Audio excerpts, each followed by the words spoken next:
Hello again YouTube, it's wonderful to be able to speak with you again. In this video I'm going to tackle some very complex subjects. First of all, we're going to be looking at order followers. The nature of following orders without question. We're also going to be exploring subjective perspectives, subjective reality. And then I'm also going to talk a little bit about the nature of reality as we experience it and why we don't get the full picture with regards to objective truth or objective reality. So first of all, let's take the question of order following. We know that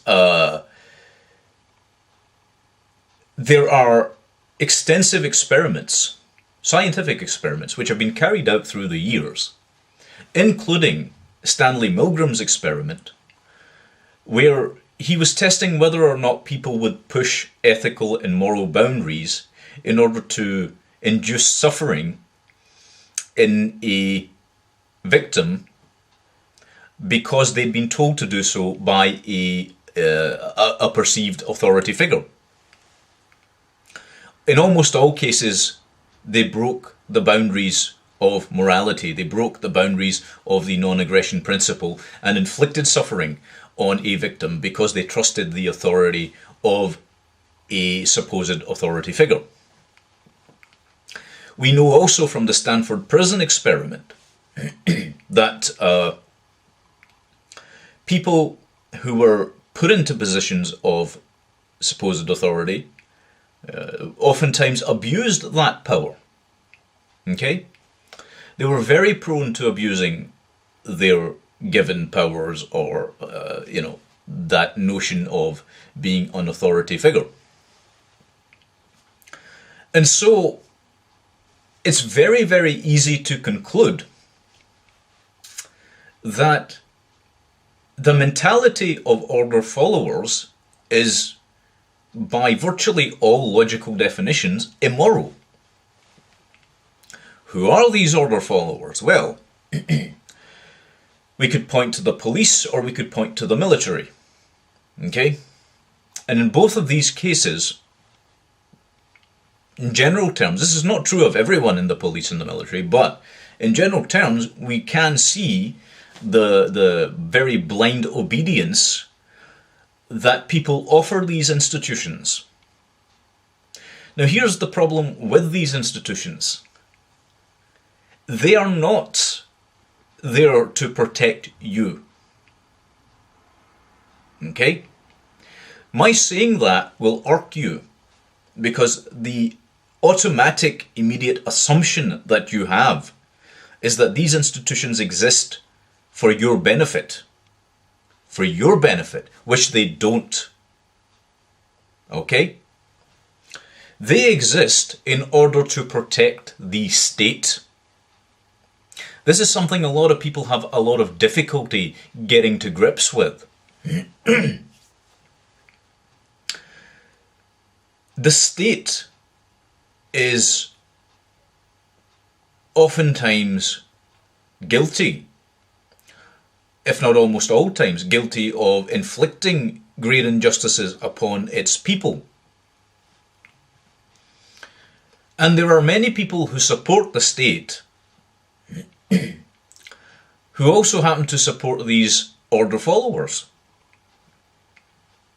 And they don't realize that their statist approach in life is actually responsible for the curbing of their freedoms directly. They just do not see the link. And what's even more curious is that people who advocate for freedom and liberty frequently find themselves coming up against people who say or pay lip service to these ideals, but in actual point of fact are in full support of tyranny. So if we understand that the police and the military are there, they exist as the apparatus of the state, then we have to ask, where do we recruit the people that come into the institutions of the police or the military? Well, we're recruiting them from society at large. And it's very telling that the kinds of people that we're recruiting into these institutions are already so heavily indoctrinated with almost a collectivized communist idea of how they should perceive life and how they should live, in fact. And that's a disturbing thing, because we frequently find that the people that are preventing us from having the right to do what we want to do, to live the way we want to live, to say the things we want to say, are these very authority figures. Okay? The state could not enforce its will without representatives within these institutions carrying out its will. This is a key thing to recognize, I think. And this is why you find so many people who have discovered this truth standing against these, what I would call, immoral institutions. Now, please don't misunderstand me. That does not mean that everyone in these institutions is immoral as such. Many people who join these institutions believe they are doing it for the public good, for public service and so on. They're doing it out of a sense of trying to protect their families or their friends or their group that they care deeply for. But as the experiments, as the objectively true scientific experiments show, all too frequently people give in to the power trip, if you like, and sometimes do things that are out of character, which are abusive towards their fellow citizens. So it's a distressing thing. Now, what adds a more complex layer to all of this is that we also have on the other side of this coin people in society, the citizens of a country, who have been so heavily indoctrinated with what might be called a socialist or communist doctrine of groupthink, who are not willing to engage in dialogue with their fellow citizens, and who are equally authoritarian. This is the bizarre part of all of this, okay? These people are equally as authoritarian as the apparatus of the state. And so these two groups, although seemingly diametrically opposed, are actually aiming for the same thing, which is to keep each other perpetually existing. In order to keep down the people that might pose a danger, i.e. that might destabilize a country, you suddenly require a police force. In order to prevent an extreme criminal element, you suddenly require a police force. Without a criminal element, you do not have a police force. And the same thing is true of the military to a great extent. If nobody joined the military, there wouldn't be a military. And in the same vein, if other countries did not aggress in violent terms against your country, no matter which country it might be, then you wouldn't need a military either. So this is an interesting dichotomy. Because people who wish to preserve freedom and liberty come up against both sides of this authoritarian mindset. And it can be very, very hard to break the almost hypnotic spell of this authoritarian mindset in people. But why does it exist? It exists because there is an overarching philosophy that underpins Marxist, communist, socialist doctrine, which, let's use a Star Trek quote to describe it, in fact, right? The needs of the many outweigh the needs of the one or the few. Okay? So, this is the utilitarian approach, i.e. the collectivist approach, which negates the value of the individual in his or her beliefs or opinions or values or moral judgments. Okay? So this utilitarian concept is what Marx used when he said, from each according to his ability and to each according to his needs. Given that as an initial premise is very easy to see, excuse me, it's very easy to see how people would give in to that kind of thinking, which neither logically holds true, nor can it be proven to be effective. Now, if we look at the concept of words such as society, or country, or the group, right? What do these mean? Give me a definition of socialist, or Marxist, or society. You can't. You can't, because these definitions are loose concepts. They're abstract concepts. And here's why they're abstract concepts. Because all of these collectives are made out of groups of individuals. So this is why this is an illogical premise. Because if you eliminate the individual and focus solely on the collective cannot exist without the individual. So it's a process of self-annihilation. And I don't think a lot of people have really thought through their philosophies. It's a nihilistic approach. This is why I've maintained through virtually every video I've done that, excuse me, slight frog in my throat, it's a little bit chilly here, but I've maintained for a very long time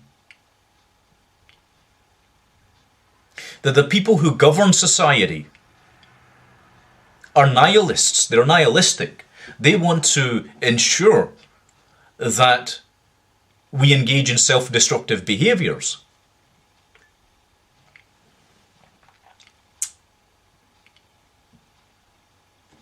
And how they have achieved this in modern times is through foisting this subjective belief system, which has no bearing in objective truth, upon people. So, how and why is it so easy to manipulate individuals into groupthink? Well, this is ironically a very simple process because, and it's actually almost, I hate to use the word natural, right? But it is almost a natural process, if you like, in some respect, right? Because we're designed by nature to process reality subjectively. This is why I have frequently argued that we are irrational beings, okay? Because to a great extent we are. We're not designed to understand objective truth fully. Why is this? If I take into account anything that is solid, so say for example my mug here, if I touch this, it appears solid through my tactile sense of touch, right? What if I was to tell you that is not truly objectively true? Okay, this would confuse you. Okay? And the reason is because many people have not thought this through entirely. This mug only feels and appears tactile because the electrons in my finger, the negative charge from the electrons, is repelling the negative charged electrons in the mug. Therefore, that resistive force is giving a sensation of touch. This is a scientific fact. Look it up if you're not familiar with it. Okay? Similarly, if I was to smell the tea, okay, my olfactory senses are taking in the sensory input and matching it to a particular part of my brain that is telling me that that is the smell of tea. Okay? But the brain is what is interpreting that signal. In the same vein, when I am looking at you and you are looking at me and we are watching this video, right? What's actually happening is the input, the light input, the sensory input into your eyes is being converted by your brain. Okay? A very, very simple idea. I mean, this is not complex stuff. We know, as factually being the case, that the input through the lens of our eyes is actually, everything is actually perceived upside down. But our brain flips it the right way around. It reinterprets it to give us a more accurate feeling and sense of the world around us, right? But all of this information that we're taking in constantly, sight, sound, touch, smell, taste, and a myriad of other senses, the sense of balance, the this, that, the other, all of these senses, the sensory inputs, are cast upon the blank canvas, the blank screen of our imagination, thus giving us a subjective view of objective reality, to give us some sensory interaction with objective reality. Okay? So whilst reality itself might be fully objective, our experiences as individuals are subjective. I'm sure you guys understand this already, right? So, this being the case, how easy is it to convince someone that their subjective experience is the only true one? That they can't actually verify anything externally? This is what solipsism fundamentally is. It becomes very easy to manipulate somebody into that belief. But there is an objective reality. Well, let's tackle what objective reality is. Well, objective reality is the shared experience of many people. The agreed shared experience, we might call it. Okay? And so, out of that, we can begin to test objective hypotheses. So, for example, water is wet, right? This would be an axiom, an objective truth. We might also have other types of tests to test objective reality. If I drop this pen here, right? There we go. The pen is dropped. due to gravity. Every time I do this, this will be objectively true. Okay? Thus form the basic principles of science. Testing a hypothesis in order to reach a conclusion using a particular methodology. Okay? Controlling variables and so on. And so, the scientific method is a way through which we can begin to grapple with a better understanding of objective reality.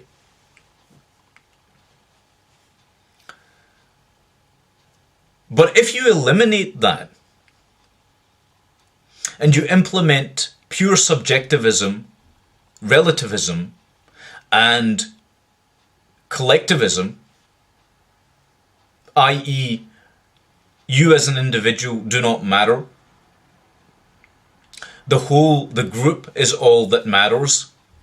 And it's a top-down system, by the way, this. It's a top-down system where people are told what to think and what they should say and what they should do and what behavior is okay according to the state or those that govern the state and what behavior is not okay. Instead of being allowed to decide for themselves.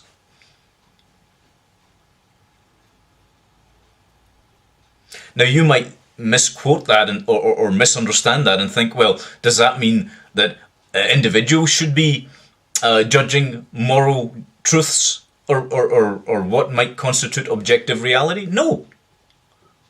But individuals can reach a consensus. Thus forms society. Okay? And this is part of the reason why, because humans have not been allowed to think logically, and have certainly not been taught how to think logically, they give in to the easiest answers. They don't want to do the hard work of thinking themselves. Right? Let me give you a quick example of this. If I was to start off as the collectivists do, right, with the premise, all elephants are pink. Nelly is an elephant. Therefore, Nelly is pink. Okay? If you put that to your average layperson today, with the amount of indoctrination and brainwashing that has happened, they would have to concede, and postmodernists especially, would concede that that is a true statement. But a rational, logical thinking person would say, elephants are not pink. Okay? But today, most people have lost the capacity and the ability to understand general objective truths and axioms. It's gone. Because the nature of how to process any given statement or concept does not exist. What you're supposed to do is take in an input, process it, and come up with an output, which makes logical sense. Grammar, logic, rhetoric. Okay? This was the old trivium method in philosophy, which used to be taught in ancient Greece. It no longer is. What's even more disturbing is that you've got objective subjects in the school curriculums, such as mathematics, which are now being turned into subjective, nonsensical areas of study. Okay? In case you think I'm kidding about this, if you go out there and research feminist mathematics, right, this will give you a sense of it, right? There have been some idiotic people that have argued that because mathematics was contrived by men, therefore it is patriarchal. And so all these self-evident objective truths should be dismissed because patriarchy. Okay? This is how insane our societies have become in the West. It's ludicrous. It's illogical and it's ludicrous. But look at how easily people fall into the trap of subjectivism, right? And this is part of the reason why groupthink is bad. This is why you need the focus and the impetus to be on the singular individual, i.e. the responsibility rests upon the individual. Instead of doing that, we've created a whole group of people that believe we need authority figures to tell us how society should be shaped. And part of the reason for that is this infantilization of so many in the younger generations. Even in adults, you see this now.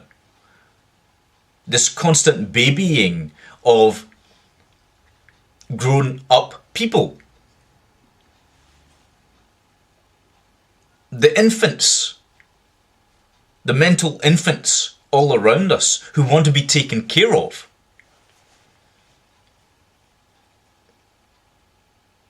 This is part of the reason why I made the video on parental abandonment. If you haven't seen it, you need to watch that video. Okay? And the reason you need to watch it is because of the following statement, right? I explain it in much greater depth in that video, but let me give you a brief sense of it. So, if you grew up without the emotional fulfillment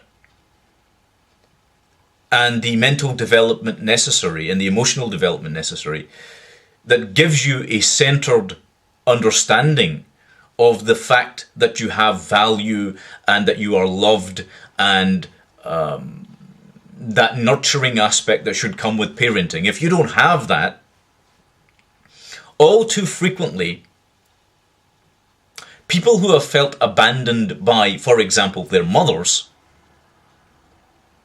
latch on to the concept of the nanny state to make them feel nurtured and loved. That's why you have safe spaces. That's why you have these crazy ideas about how you should be protected and wrapped up in cotton wool. This is the nanny state. The health and safety legislations that have gone totally insane, right? This is why you have those. Because people in society at large have been supportive of this, because they have felt the sting of parental abandonment that has been driving them towards accepting a nanny state. In a similar vein, people who feel paternal abandonment,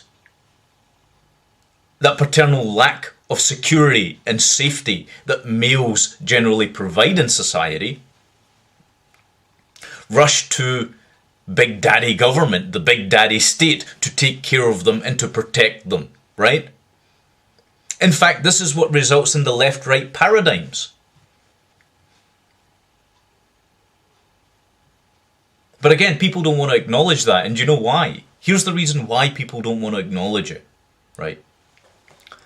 The reason is because it requires self-reflection. The majority of people who end up doing dreadful things do so because they are caught in the moment of their actions. They are not self-reflective. They have no wish to be self-reflective or to change or modify their behaviors via self-analysis. It shouldn't be anyone else telling you what to do. You need to be able to tell yourself, hang on a second, this action or this idea will result in a negative consequence.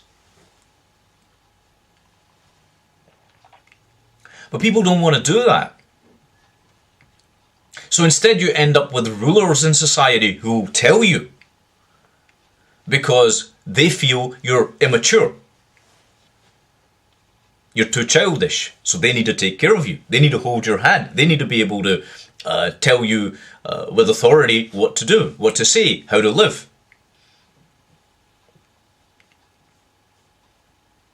Instead of encouraging people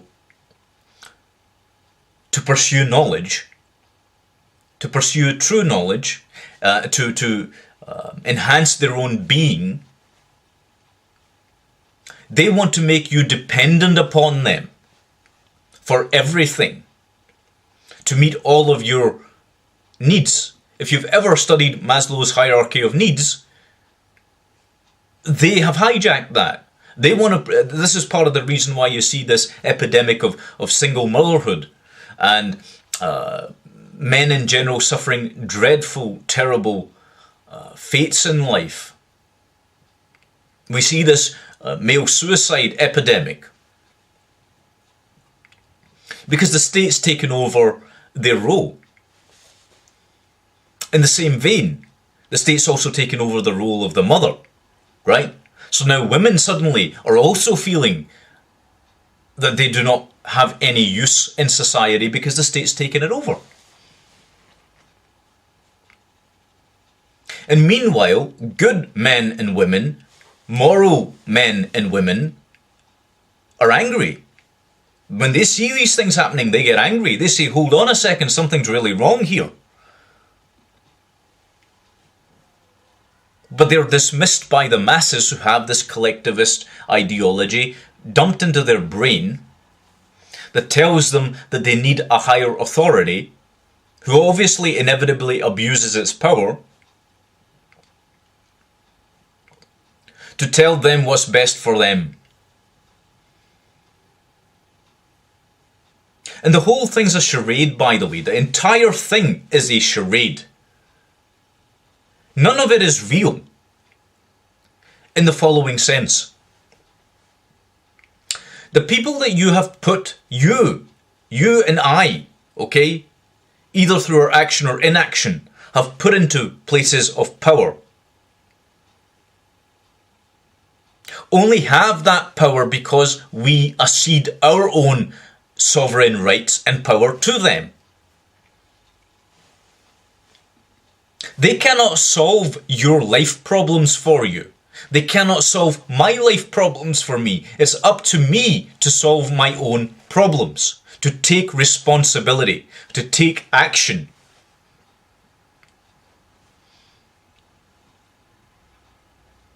But they don't want you to know that, right? Because that's self-empowering. It's painful, it's difficult, but it's self-empowering. Because that takes away their power, they want you to remain inside that chain, inside that enslaved boxed-in mentality. They don't want you to be a free thinker.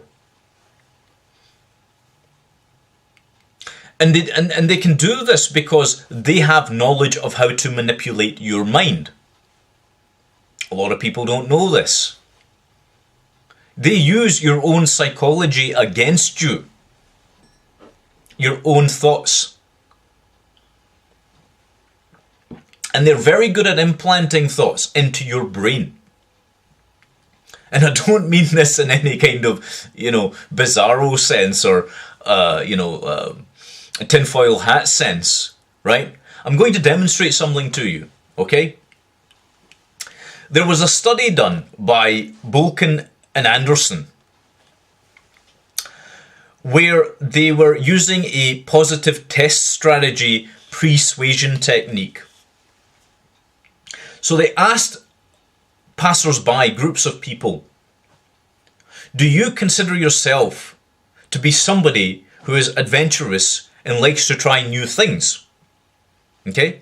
So they asked, do you consider yourself to be adventurous? Do you like to try new things? Now, this unknown to yourself is a method of bypassing. It bypasses your logic circuits. You immediately want to answer yes. It's not quite a Barnum statement, it's far more powerful than that, right? It's a persuasion technique that's used frequently in sales, in hypnosis, and in influence. Okay?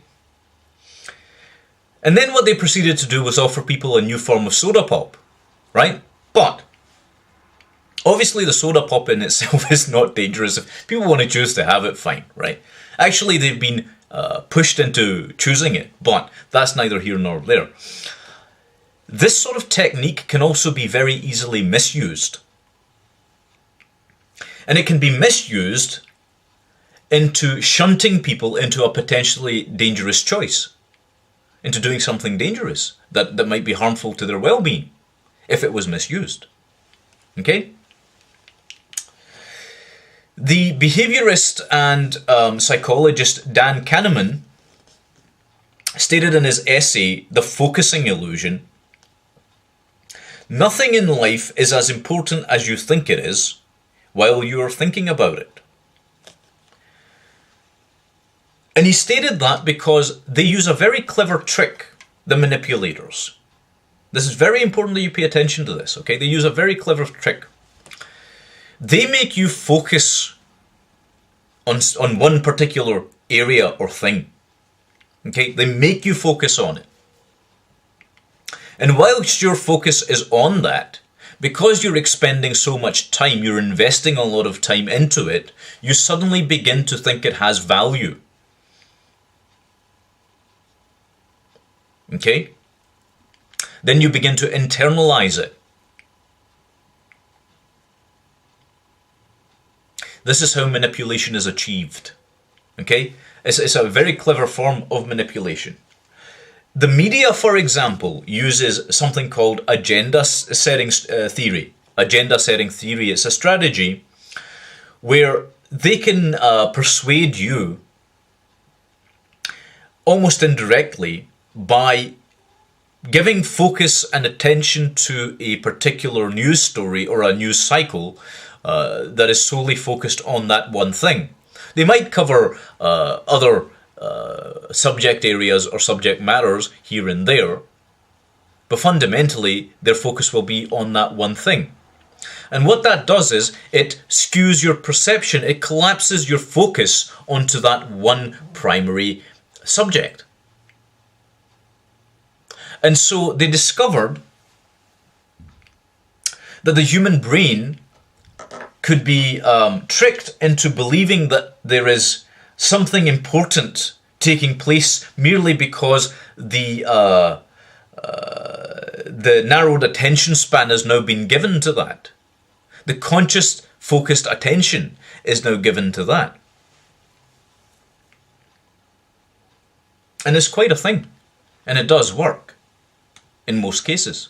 This is why, for example, it's probably very likely that in the last US elections which took place, the people who were watching the mainstream media were very heavily focused on it. Their predictions of Hillary Clinton winning the election, which totally turned out to be bogus. Our predictions, yours and mine, if you're watching this channel, the chances are you don't watch the mainstream media.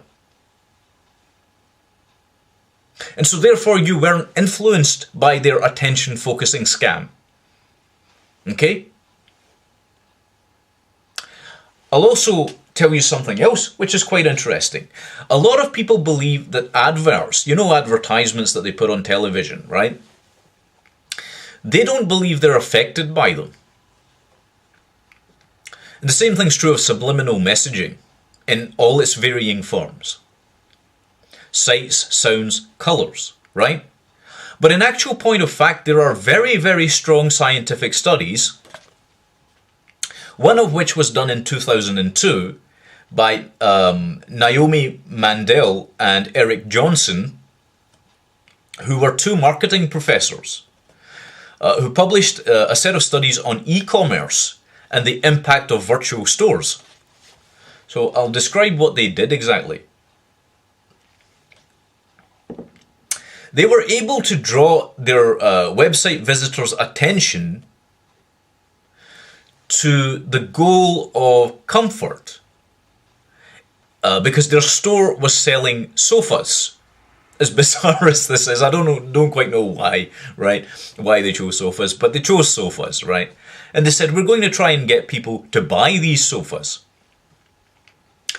Now, when they put the attention of comfort, a comfortable sofa, and how did they do that? Well, what they did was they placed fluffy clouds as the background wallpaper on their website, which was for a sofa company. And so the visitors to that website started to search for the comfort features of that sofa. right? You might think, well, that's maybe just a coincidence, right? In another instance, they switched this around. Other visitors had their attention focused by the depiction of pennies. Okay, so the wallpaper was set to display pennies instead of clouds. And subsequently, people started searching for cost information related to the sofas.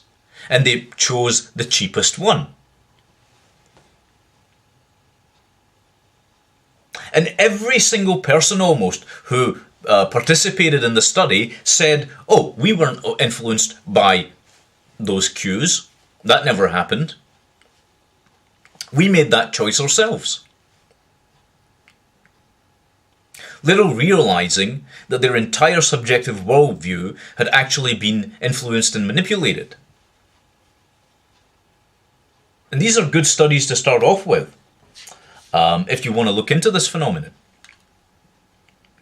There was also additional research which these same researchers carried out, where they found similar effects being true for online banners. So repeated exposure to a banner advertising, for example, a new camera, as it was in this case, made the readers favourable, made the viewers of this favourable to seeing that camera and considering purchasing that camera. The ad was shown in 5-second bursts. Here's the really interesting part of that. Participants, when they were shown the same ad in the camera itself, they said that they could not remember having seen it before. It didn't even register in their conscious mind.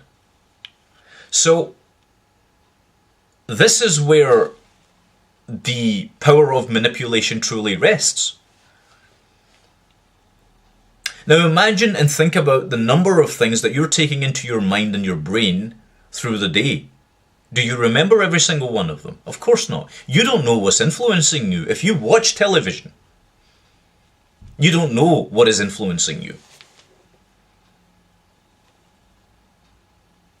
If you're out there living, the logos, the symbols, everything that you're being hit with. And it's not just, I'm not slating advertising or anything like this, right? I'm just pointing out the fact that these do subconsciously and unconsciously manipulate you and your conscious actions. And you're not aware of it.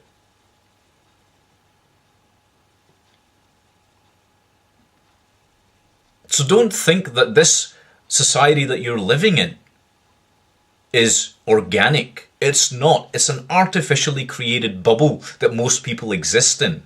Their views, their thoughts, and their opinions, in most cases, are not their own. And academia, of course, hasn't been helping the last little while because of, as I've discussed before, the long march through the institutions, where cultural Marxism was heavily ingrained inside the educational establishment. Students were taught the very principles that proved harmful to virtually every society.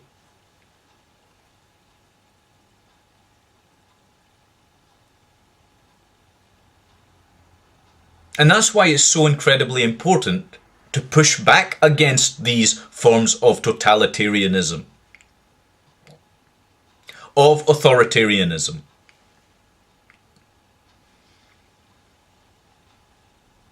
Because they do want to enslave you mentally.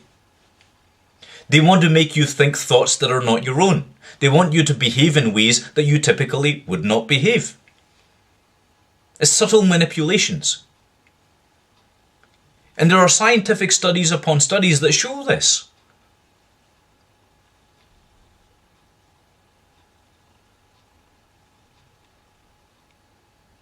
And so if you're for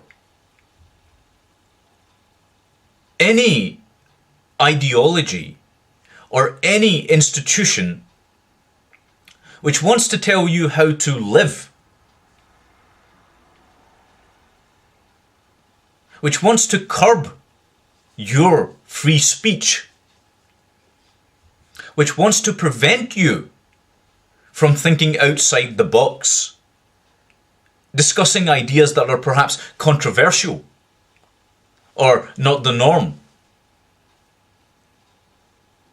then there's something very wrong with that, because you're not getting a chance to test your own ideas. And in that kind of stifled environment, you're not going to get any innovation. There's not going to be any invention. The creativity's dead. What do you get? You just get a massive control system being imposed on you.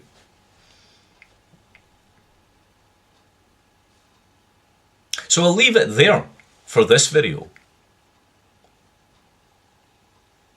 But it's incumbent upon us to make sure that we are not supporting tyranny in any way, shape or form. We should not be supporting people who blindly follow orders, because look what happened every time people did that. Okay, they committed immoral actions. Example, the Nazis in Nazi Germany. Okay, the communist state of the Soviet Union. The Chinese communist state, Mao's Great Leap Forward, which led to the death of millions, tens of millions. Any time that people give in to blind obedience, they are not thinking for themselves. And it is necessary that we encourage the young and the old alike, quite probably, to think for themselves, to deprogram themselves from this artificial reality in which they have been quietly living in a bubble in this subjectivist worldview.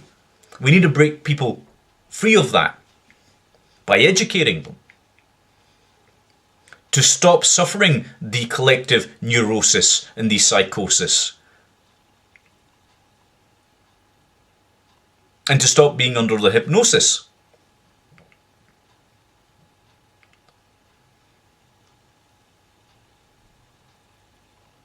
So don't be supportive of these things.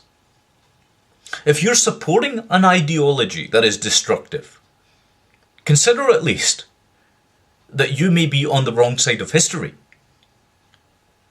That history will not look back upon you fondly.